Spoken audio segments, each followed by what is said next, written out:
Bonjour à tous, bienvenue à notre live Se retrouver. Alors, je vous souhaite à tous un bon 1er mai avec vos petits brins muguets qui embaument nos intérieurs. J'espère que vous allez bien. Aujourd'hui, je suis ravie d'accueillir Sita Albisti, thérapeute de la santé de la femme et professeure de Kundalini Yoga. Bonjour Sita. Bonjour Aurore, bonjour à tous, joyeux 1er mai. Merci. Est-ce que tu veux te présenter un peu plus en détail? Oui, avec plaisir. Alors, je suis, donc, comme tu disais très bien Aurore, professeure de Kundalini Yoga. Je me suis spécialisée dans l'univers de la femme, de la santé intégrative de la femme, des femmes enceintes et des femmes, les mamans, les femmes en général, et tout cela sans exclure les hommes, puisque mon fer de lance finalement, c'est travailler sur la naissance. Et là-dessus, tout le monde est concerné. Donc, la femme enceinte, elle ne sait pas si elle va avoir un petit garçon ou une petite fille, hein. Donc, c'est pour ça que quand on se demande, quand on veut retravailler la façon dont on est né, eh ben, la porte est ouverte au papa aussi et aux deux sexes.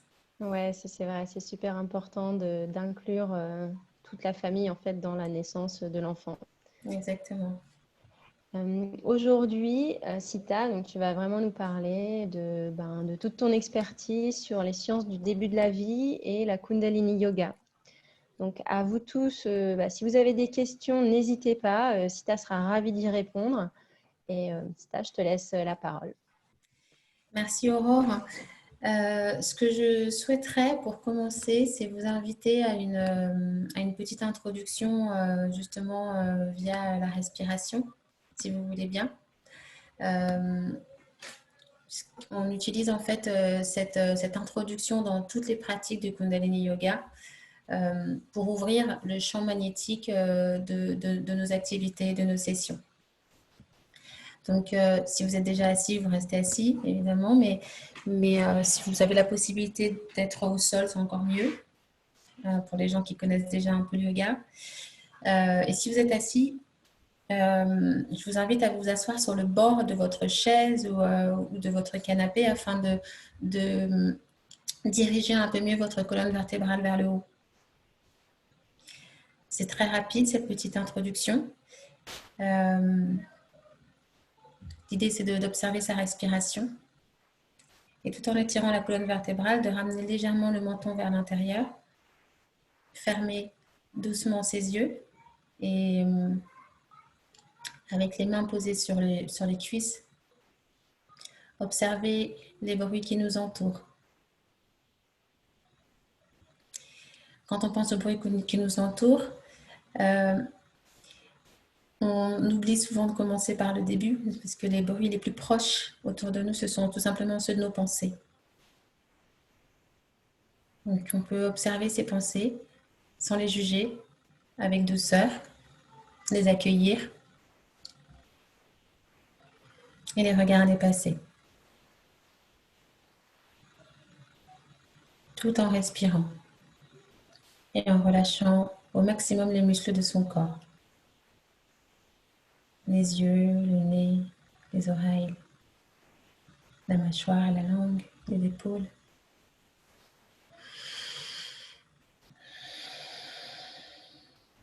La respiration petit à petit ralentit et on étend notre observation à des bruits un peu plus éloignés. Observez le silence qui nous entoure, les bruits de la pièce, des voix qu'on peut entendre.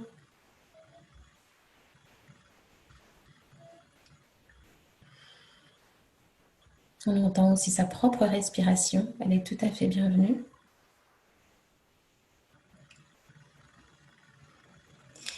Dans le Kundalini Yoga, on utilise aussi beaucoup un type de pratique qui est l'usage de la voix, du mantra. Donc, je voudrais vous inviter à chanter avec moi, avec les mains en position de prière, le mantra Ong Namo, Guru Dev Namo. C'est un mantra qui signifie une révérence que l'on fait à la sagesse universelle et à la lumière qui nous guide toujours de l'obscurité. de l'obscurité vers la lumière, le chemin de l'obscurité vers la lumière. On le révérencie. On inspire. On expire. Om Namo Gurudev Namo 3 fois à la prochaine inspiration. Om Namo Gurudev Namo. Inspirez une deuxième fois.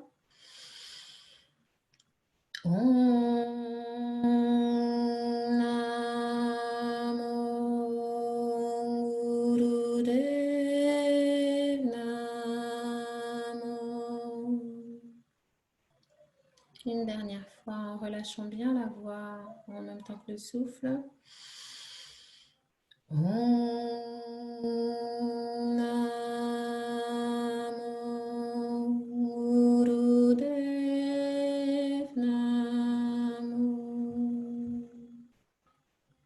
Et à la prochaine inspiration, comme on fait en même temps un pranayama, c'est le nom de ce qu'on fait, je vous invite à maintenir l'air à l'intérieur de vos poumons et à contracter tous les muscles de votre corps en commençant par les organes génitaux, la colonne vertébrale, le ventre, l'abdomen, les membres. Maintenez un petit peu, quelques secondes, cette contraction avec les poumons remplis d'air. Et immédiatement ensuite, vous pouvez relâcher, ouvrir vos yeux et vous sentir prêt pour recevoir l'échange qu'on s'apprête à faire autour de la thérapie de la science du début de la vie. Voilà, j'avais envie de commencer comme ça. J'aime bien commencer comme ça. Les interactions, parce qu'elles partent finalement, on appelle notre vérité intérieure, on aligne un peu les chakras et lorsqu'on parle, on parle encore plus avec le cœur. Donc, on profite mieux des échanges. Voilà. Et une fois cette introduction faite, Aurore, ce qui me paraît intéressant, c'est de cadrer finalement cette science du début de la vie et expliquer un petit peu de quoi il s'agit. En fait, la science du début de la vie, le nom, c'est plus qu'autre chose, en fait, c'est un intitulé qui a été donné par une doctoresse psychiatre qui s'appelle Eleanor Luzes. Elle est brésilienne. Elle a fait un travail basé sur toutes les recherches ou les conclusions qui avaient pu être tirées de par le monde par des gens qui étaient intéressés par le sujet de l'accouchement, de la préconception, de la grossesse et des 3 premières années de vie de l'être humain. Donc, ça englobe pas seulement en plus des médecins, mais aussi des gens qui parfois sont juste appelés à accompagner la femme enceinte. Donc, ça peut être sa famille, ça peut être des photographes qui ont vu des choses assez frappantes à travers le monde de leur voyage et qui ont amené des informations. On a encore une fois des thérapeutes et puis les doulas. Les doulas sont un nouveau métier qui est spécifiquement lié à l'accompagnement de la femme enceinte. Oui, et juste préciser, la doula souvent est complémentaire de la sage-femme. Exactement, de la sage-femme, exactement. Elle fait l'intermédiaire en fait, elle fait un petit peu le pont. C'est la meilleure amie de la femme enceinte qui va pouvoir prolonger un petit peu le travail émotionnel que fait la femme en se préparant à l'accouchement. Voilà, et en fait, ce qu'observe Eleanor Luzes, c'est que suivant les cultures, suivant les pays et au fil des années, l'homme, en médicalisant de plus en plus, et surtout dans les sociétés modernes, la façon dont il naît, c'est-à-dire en se déplaçant au fil des générations de son chez-soi, de son endroit confortable, où avant on accouchait de façon naturelle là où on était. Donc aujourd'hui ça paraît un peu sauvage en fait, ça paraît vraiment, comme je dirais, old school. et on se déplace à l'hôpital ou dans des maisons de naissance en recherche d'une certaine forme de sécurité. Donc, la notion de sécurité change et la façon dont on est, finalement, elle est moins bien accueillie, j'ai envie de dire, sous certains aspects. Parce qu'il ne s'agit pas non plus de tourner le dos à la médecine ou de la juger ou d'avoir des... Vous voyez, c'est pas... faut faire très, très attention avec pas mal de choses que je vais dire. Dans mon travail, ce que je cherche à faire, et je pense que c'est ce que voulait faire aussi Elena Arlouzès, c'est réempouvoirer. Alors, c'est un mot qui en français n'est pas dans le dictionnaire, à ma connaissance, mais en portugais, elle l'utilise beaucoup. Et en anglais aussi, hein, empowering, to empower. Redonner le redonner pouvoir. le pouvoir, voilà, le pouvoir intérieur de la femme qui finalement est porteuse de vie, qui reçoit un don de la nature et qui a tendance à, on dirait, on peut oublier que la nature va jusqu'au bout des choses, y compris pendant la grossesse, c'est-à-dire qu'elle offre à la femme normalement toute l'intuition et toute la maturité dont elle pourrait avoir besoin pour savoir ce qui est important pour elle. Et donc, c'est pour ça qu'il ne s'agit pas forcément qu'elle tourne le dos au médecin, mais que quand elle se retrouve face à un médecin, qu'elle puisse vraiment dire, voilà, moi, j'ai besoin de telle chose, telle chose, telle chose, ce qui est bon pour moi, c'est telle ou telle chose. Vous me dites de consommer telle chose, mais moi, je sens que telle chose me fait... Voilà. Et qu'elle n'ait pas peur à ce moment-là de s'exprimer. Et jusqu'au jour J de l'accouchement, vous me dites, monsieur, de rester allongé, mais moi, j'ai envie de me mettre debout. Je sens que j'ai mal à tel endroit, que je suis plus confortable dans telle ou telle position. Et donc, un dialogue qui se fait toujours avec beaucoup de respect, mais qui est nécessaire pour que l'enfant qui arrive au monde sente ce pouvoir à l'intérieur de sa mère, sente le pouvoir de sa mère. Sentir que sa mère est empouvoirée, moi j'aime bien ce mot, hein, à son pouvoir et en toute possession de ses pleins pouvoirs, permet à un enfant qui est en cours d'apprentissage de la vie d'arriver avec énormément de confiance également dans le monde. Et ça, c'est hyper important. Versus donc ce côté médicalisé qu'on a beaucoup aujourd'hui, l'enfant qui arrive au monde, donc dans un hôpital, qui est normalement, quand on va à l'hôpital à la base, pour la définition à la base de l'hôpital, c'est pour résoudre un mal, pour se guérir de quelque chose.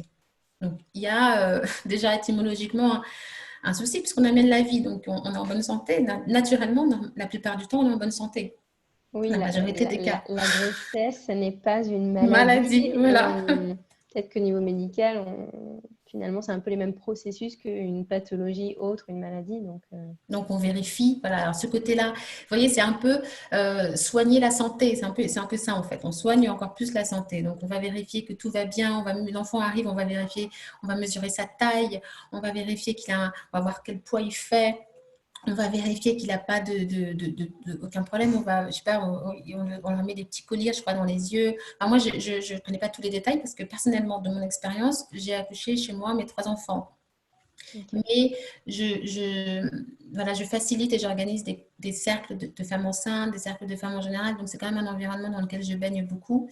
Et même moi, je suis née tout simplement à l'hôpital. Je suis née à l'hôpital.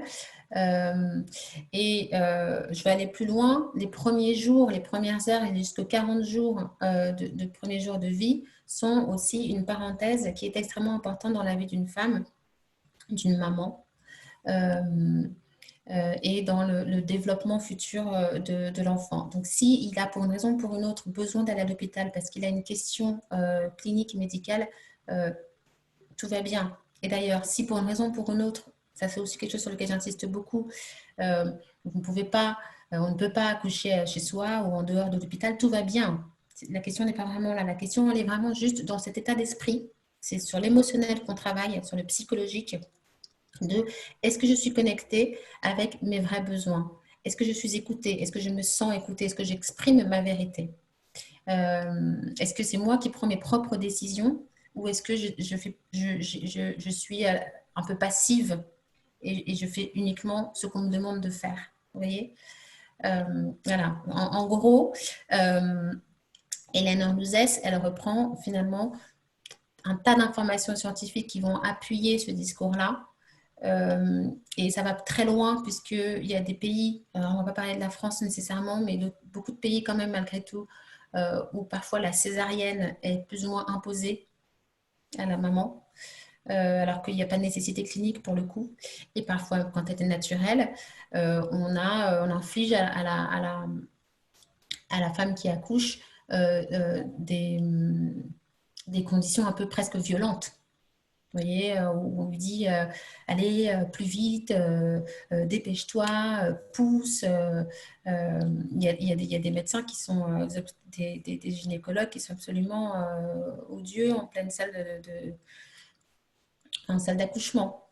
Donc, heureusement, on ne voit pas forcément ça en France et encore, hein, parce que moi, j'ai vécu 10 ans au Brésil, c'est un truc que j'ai oublié de te dire, Aurore. Je reviens d'expatriation et au Brésil, la situation est certainement pire qu'en France. Mais j'ai déjà aussi entendu des témoignages de femmes qui ne sont pas écoutées, par exemple, qui demandent à ce qu'on ne leur fasse pas l'épisiotomie et à qui on l'a fait quand même. Encore une fois, la doula est là pour l'appuyer à ce niveau-là. Mais tout ça pour dire que c'est des petits détails, des choses auxquelles on s'habitue dans notre société qui ont un impact sur l'être humain lorsqu'il arrive au monde et qui sort du ventre, de l'utérus d'une maman stressée. D'accord? Et c'est ça qu'on cherche à éviter quand on prend soin du début de la vie. Ok, super.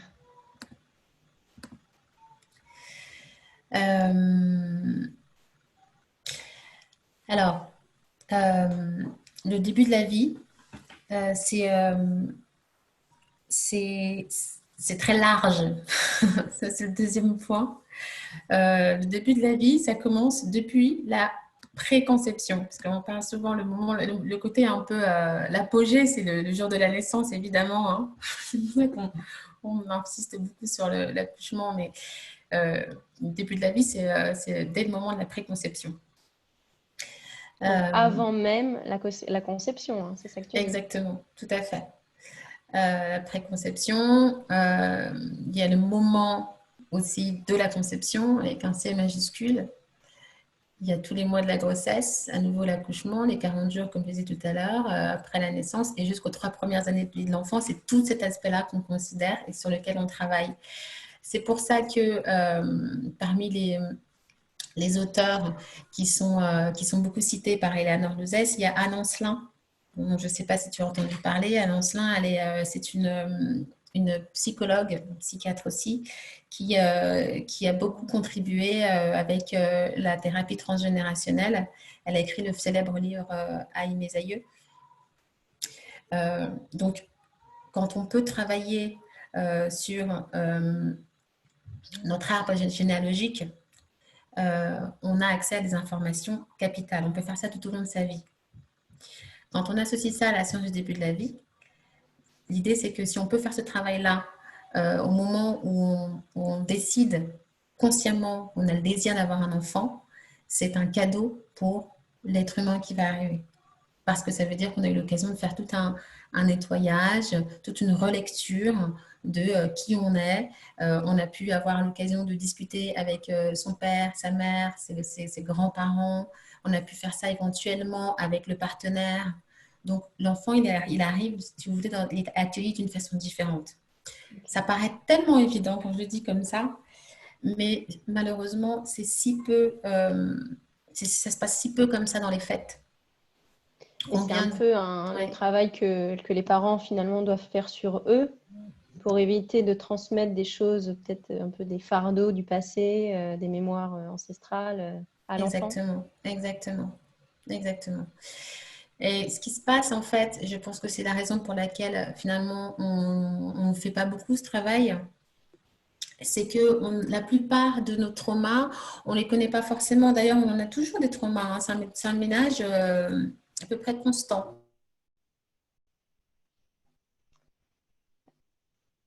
Sita, on ne t'entend plus. Tu es figé. Ton écran est figé. Alors, ça nous a fait ça tout à l'heure avant le direct, donc j'espère qu'on va te voir réapparaître. On va attendre un petit peu. J'espère que tout est clair pour vous. Si vous avez des questions, n'hésitez pas. encore une fois. Mon Sita, je pense que c'est la connexion qui n'est pas forcément très bonne du côté de Sita. Je pense que vous m'entendez bien. Alors Sita, j'espère que ta connexion va revenir pour que tu puisses nous rejoindre parce qu'on ne fait qu'aborder le sujet qui est très intéressant.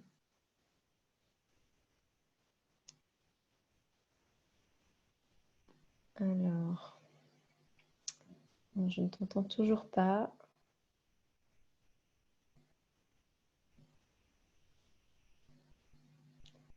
J'espère que ça va revenir. Allez.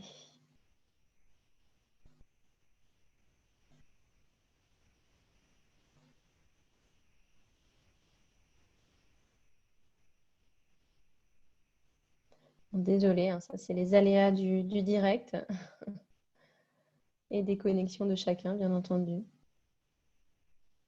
Bon, en tout cas, n'hésitez pas à, voilà, si vous avez des projets d'enfants, des proches qui sont à des moments de la vie, voilà, où on prépare, voilà, l'arrivée d'enfants, même avant.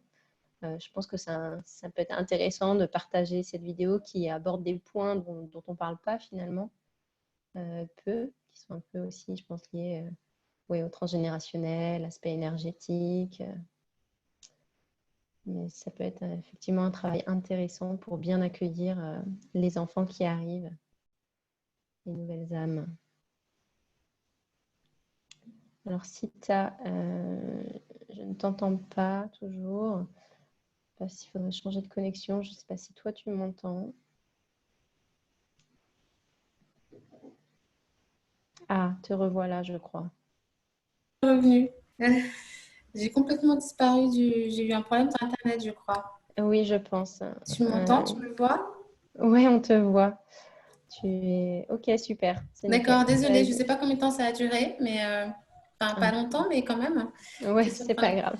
Et je ne sais pas où est-ce qu'on a été interrompu au final. Je crois que je parlais de… On venait de parler du nettoyage avant la Ah oui, conception. exactement, du nettoyage avant la conception. Qui, s'il est bien fait, en fait, va finalement faciliter énormément le passage et l'arrivée de l'enfant. Et ce que je disais, oui, voilà, c'est ça. Ce que je disais aussi, c'est que moi, j'utilise beaucoup le Kundalini Yoga comme outil principal pour entrer en matière parce que j'aime bien proposer ce travail-là à des élèves qui ont envie finalement d'améliorer ou de travailler sur leur conscience des choses. Mais la bonne nouvelle, parce que avant l'arrivée de la médecine complémentaire telle qu'on la connaît aujourd'hui, qui est un vrai aubaine pour l'humanité, pour le dire, on avait beaucoup finalement le recours aux psychologues d'une façon générale. Je trouve que quand les gens avaient un souci un peu justement d'ordre psychologique, émotionnel, etc., des blocages, en général, aujourd'hui encore, on continue d'aller voir des psychologues. C'est très bien, mais ça ne fonctionne pas forcément pour tout le monde. Parce que chacun a sa méthode, parce que la psychologie, c'est un autre univers. Aujourd'hui, on a le Theta Healing. Je ne sais pas si c'est très connu en France, mais ça permet de défaire les croyances. Il y a le Theta Healing avec une… J'ai pas entendu parler des Theta Healing. Très Moi, j'ai peu. entendu parler, mais très récemment, et je pense Ouais. que peu de gens connaissent Oui, encore. oui, oui. Bon, voilà, n'hésitez pas à jeter un œil sur Internet. Moi, j'ai fait des sessions, ça m'a vraiment beaucoup, beaucoup aidé sur des thèmes aussi divers que, je ne sais pas moi, l'abondance financière, la peur de la peur de mourir, les angoisses. Enfin bon, ça va très, très loin. Aujourd'hui, on a la constellation familiale. Les constellations familiales, c'est aussi un recours auquel on peut utiliser pour reconstituer un petit peu la carte de notre famille. On incorpore entre guillemets des personnages, on replonge dans des situations qui nous paraissent difficiles, et puis on les défile en fait, on défait vraiment des nœuds avec l'aide d'un thérapeute qui a une formation évidemment digne de ce nom. Mais je veux dire, ça permet vraiment d'avoir un panel de possibilités qu'on n'avait pas avant et qui était beaucoup réservé finalement uniquement à la thérapie psychologique qui parfois pouvait durer des années. Tu vois Oui, ce que je veux dire? Alors que voilà, quand on a le yoga, par exemple, alors moi c'est Kundalini, mais il y a vraiment beaucoup de types de yoga. On utilise un peu plus son corps. Le corps et la sensibilité, on sent les choses et parfois pour certaines personnes ça fonctionne mieux, tu vois. Ouais, je pense que, enfin, moi, la première, effectivement, j'aime bien l'aspect de passer par le corps qui me parle plus que de parler, parce qu'il y a des choses, j'ai l'impression, tellement enfouies, en fait, Que vous n'avez que pas accès, le on n'y a fait pas de accès. parler, voilà, on n'a pas accès, de parler, bon, Oui, oui, mais oui. tu dis rien finalement. Voilà, exactement. Tu sais pas vraiment où tu vas. Donc voilà, et ça pour moi c'est vraiment une bonne nouvelle parce qu'on se sent un peu moins prisonnier de ces blocages. D'accord? Et puis ça redonne beaucoup, beaucoup d'espoir pour encore une fois, c'est voilà, les familles ou les couples qui sont en désir d'avoir des enfants. On a de très bons résultats aussi dans les cas des familles et des femmes qui n'arrivent pas à avoir d'enfants alors qu'elles sont en bonne santé. Souvent, c'est des blocages aussi inconscients. Ouais. Voilà. Ouais, je pense qu'il faut travailler sur tout. Enfin, effectivement, c'est intéressant de travailler sur tous les aspects, c'est-à-dire qu'il peut y avoir l'aspect voilà, des choses physiques pour les personnes qui n'arrivent pas à avoir d'enfants, mais je pense ouais, que l'aspect émotionnel et parfois énergétique, enfin voilà, il y a plein de choses qu'on ne maîtrise pas et c'est bien de travailler en parallèle sur tous les aspects pour optimiser les chances en fait de réussir à concevoir un enfant dans les meilleures conditions Exactement. surtout. Exactement. Exactement. Euh, donc ça, c'était pour la préconception. La conception et la grossesse, on a aussi beaucoup d'informations là-dessus. Je ne vais pas forcément m'y attarder. Mais Il est déjà 14h30, ouais, juste ça pour passe très info. vite. Oui, oui, ça passe très vite. J'avais même envie de partager avec vous un autre, un exemple d'exercice de yoga, un pranayama que je fais. Euh, mais on ne va pas avoir le temps, malheureusement. C'est juste pour dire qu'encore une fois, dans cette recherche, en ayant accès à notre respiration, entre autres, euh, mais finalement, on accède à des choses assez subtiles qui vont jusqu'au au jour de notre naissance, voire avant. Et ça, on n'y pense pas quand on pense au yoga, par exemple. Vous voyez, c'est un lien qu'on ne fait pas directement. Donc, donc voilà, s'il y a des questions à ce stade, je peux déjà en répondre à l'une ou à l'autre. Sinon, je peux proposer un Il autre. y a une question, donc Roselyne, qui nous Oui. dit, est-il possible de revivre sa naissance quand ça s'est très mal passé, accouchement très long, 25 heures, naissance par césarienne urgente et séparation avec la mère pendant 48 heures? C'était il y a 34 ans. Merci Est-ce qu'il Roselyne est... pour ta question. Oui, merci Roselyne. La question, c'est est-ce qu'il est possible de revivre l'accouchement, c'est ça? De revivre sa naissance Revivre sa naissance. quand ça s'est très mal passé. Voilà, alors ça c'est quelque chose duquel oui effectivement j'avais envie de venir puisque aujourd'hui c'est quelque chose qui n'est pas systématique d'avoir accès ou de rechercher des informations concernant la façon dont on est né. Euh, il y a une autre thérapie qui s'appelle le rebirthing. Ça, je ne sais pas si c'est arrivé déjà en France. Moi, je connais, c'est ouais, la renaissance, revivre Alors, sa renaissance, naissance. voilà, Roselyne. Et comment on fait ça? Alors, il y a différentes manières. Dans le Kundalini Yoga, il y a un type de méditation spécifique pour ça. Mais il existe aussi une thérapie spécifique qui porte que ce nom-là et qui consiste tout simplement à une technique de respiration. D'accord? Et ça, on peut enseigner ça même à des enfants. Donc, oui, Roselyne, tu peux revivre ta naissance. Euh, alors, je ne vais pas pouvoir t'expliquer maintenant comment faire ça, mais globalement, il s'agit tout simplement de inspirer un petit peu plus que normalement et relâcher l'air avec un peu plus de vigueur. Et pendant plusieurs temps. Il faut que tu sois accompagné parce qu'à ce moment-là, en fait, tu libères l'oxygène, tu reçois l'oxygène et tu libères le dioxyde, pardon, d'une façon différente que d'habitude. Donc, ton rythme cardiaque peut diminuer un petit peu et puis tu vas avoir des réactions qui peuvent être purement physiques. Mais c'est une forme de nettoyage puisque ce sont les toxines qui se libèrent de ton corps. C'est les cellules de ton corps qui vont parler et qui vont, de façon inconsciente, revenir un peu à la surface.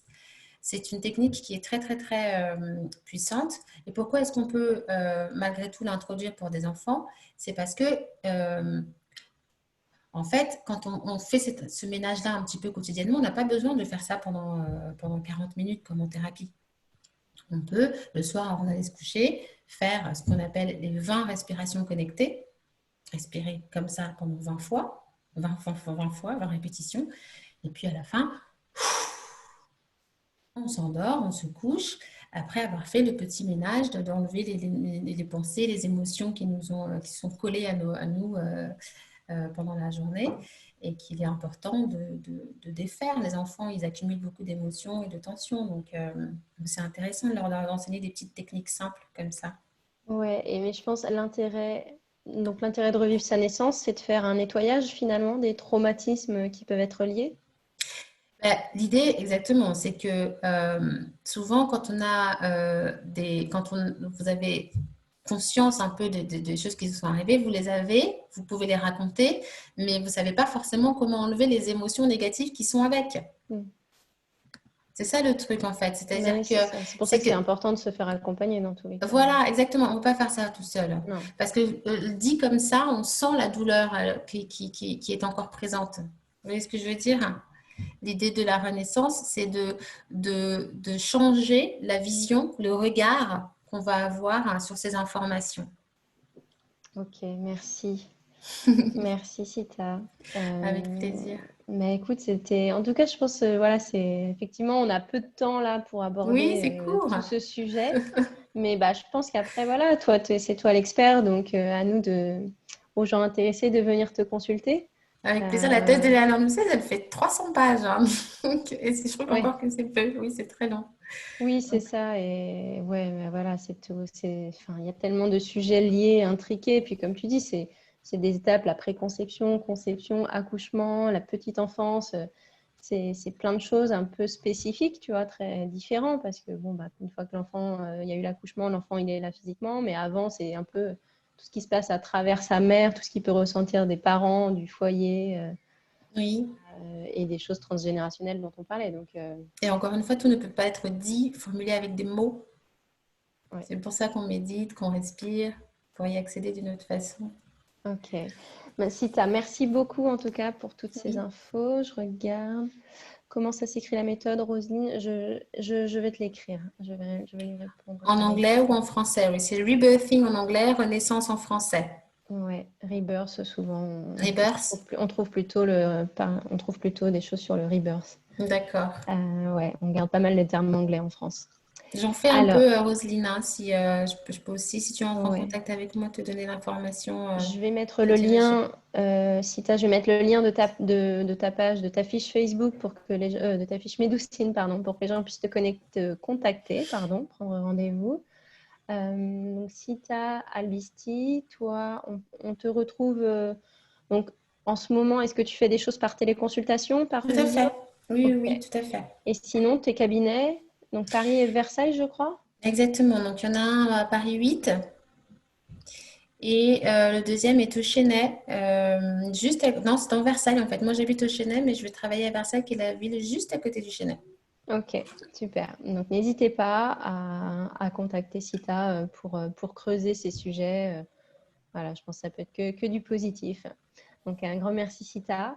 Demain, on se retrouve donc à 14 heures encore. Voilà, tout le week-end, on continue nos lives. Donc, ce sera avec Axel Dijoux, pardon, qui est hypnothérapeute pour apaiser les tensions grâce à l'automassage. Je vous vraiment un grand merci, Sita, pour toutes ces informations. Merci à tous qui nous suivez. N'hésitez pas à liker, commenter, partager cette vidéo, surtout à des personnes, comme je vous disais, qui ont des projets de grossesse, par exemple. Parce que ça peut permettre d'aller creuser des sujets, voilà, de s'informer dans tous les cas. Tout à fait. Alors, Les futurs merci. papas et les futures mamans. Ouais, c'est ça. Merci à tous et je vous souhaite un très bon Merci Aurore. après-midi. À très bientôt.